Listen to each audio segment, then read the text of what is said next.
السلام ورحمۃ اللہ وبرکاتہ۔ خوش آمدید ہے آپ سبھی حضرات کو اس دعوت اسلام چینل پر۔ اس چینل میں آپ کو بہت سی دینی باتیں دیکھنے اور سننے کو ملیں گی۔ یہ چینل صرف اور صرف تعلیم حاصل کرنے کے لیے بنایا گیا ہے۔ دیکھیے دوستو، اب ہم چلتے ہیں اپنے عنوان پر۔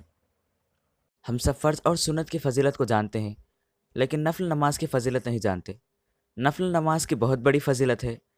اب میں آپ کو نفل نمازوں کی فضیلتیں بتانا چاہتا ہوں۔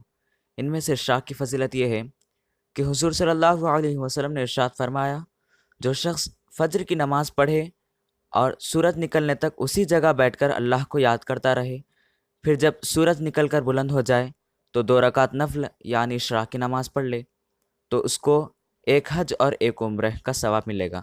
ایک دوسری حدیث میں ہے کہ حضور صلی اللہ علیہ وسلم نے ارشاد فرمایا، فجر کی نماز کے بعد سورج نکلنے تک میرا ایسے لوگوں کے ساتھ بیٹھنا جو اللہ کا ذکر کرے، میرے نزدیک حضرت اسماعیل علیہ السلام کی اولاد میں سے 4 غلام آزاد کرنے سے بہتر ہے۔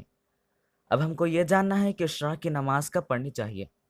اشراق کی نماز سورج نکلنے کے 20 منٹ بعد پڑھیں اور تہائی دن تک اس کا وقت رہتا ہے، اور اشراق کی 4 رکعتیں ہیں۔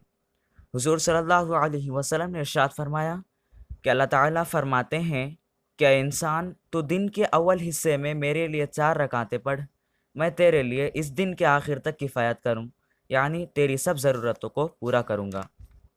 اگر فجر کی نماز پڑھ کر کسی ضرورت کے لیے چلا جائے اور کام کاج میں لگا رہے اور پھر سورج نکل جانے پر 2 رکعت یا 4 رکعت اشراق پڑھ لے تو یہ بھی درست ہے، مگر اس حال میں ثواب کچھ کم ہو جائے گا۔ اب ہم دیکھتے ہیں کہ چاشت کی نماز کی کیا فضیلت ہے۔ چاشت نماز میں 12 رکعتیں ہیں۔ حضور صلی اللہ علیہ وسلم نے ارشاد فرمایا کہ چاشت کی 2 رکعت نماز پڑھ لینا بدن کے ہر جوڑ کا صدقہ ہے۔ جس کسی نے چاشت کی نماز کی پابندی کر لی تو اللہ تعالیٰ اس کے گناہوں کی مغفرت کر دیتے ہیں۔ جس نے چاشت کی 12 رکعتیں پڑھی تو اس کے لیے اللہ تعالیٰ جنت میں ایک سونے کا محل بنائے گا۔ چاشت کا وقت دن کا تہائی حصہ گزرنے کے بعد شروع ہوتا ہے اور زوال تک اس کا وقت رہتا ہے۔ گھنٹوں کے حساب سے موسم گرما میں 9 بجے سے اور سرما میں 10 بجے سے شروع ہوتا ہے۔ اب ہم دیکھتے ہیں اوابین کی فضیلت۔ اوابین کی 6 رکعتیں ہیں۔ اوابین کی نماز مغرب کی نماز کے بعد ادا کی جاتی ہے۔ حضور صلی اللہ علیہ وسلم نے فرمایا، جس نے مغرب کے بعد ایسی 6 رکعتیں پڑھ لی کہ ان کے درمیان کوئی بری بات نہ کی تو یہ 6 رکعتیں اس کے لیے 12 سال کی عبادت کے برابر ہوں گی۔ اس کے گناہ بخش دیے جائیں گے اگرچہ سمندر کے جھاگ کے برابر ہوں۔ اب ہم ذکر کرتے ہیں تہجد کی فضیلت کے بارے میں۔ حضور اکرم صلی اللہ علیہ وسلم نے ارشاد فرمایا، تہجد کی نماز پڑھا کرو، کیونکہ فرض نمازوں کے بعد فضیلت میں تہجد کی نماز کا درجہ زیادہ ہے۔ یہ نماز تمہارے لیے خدا کی نزدیکی کا سبب ہے اور برائیوں کا کفارہ کرنے والی ہے اور گناہوں سے روکنے والی ہے۔ بلا شبہ جنت میں بالا خانے ہیں جن کا باہر کا حصہ اندر سے اور اندر کا حصہ باہر سے نظر آتا ہے۔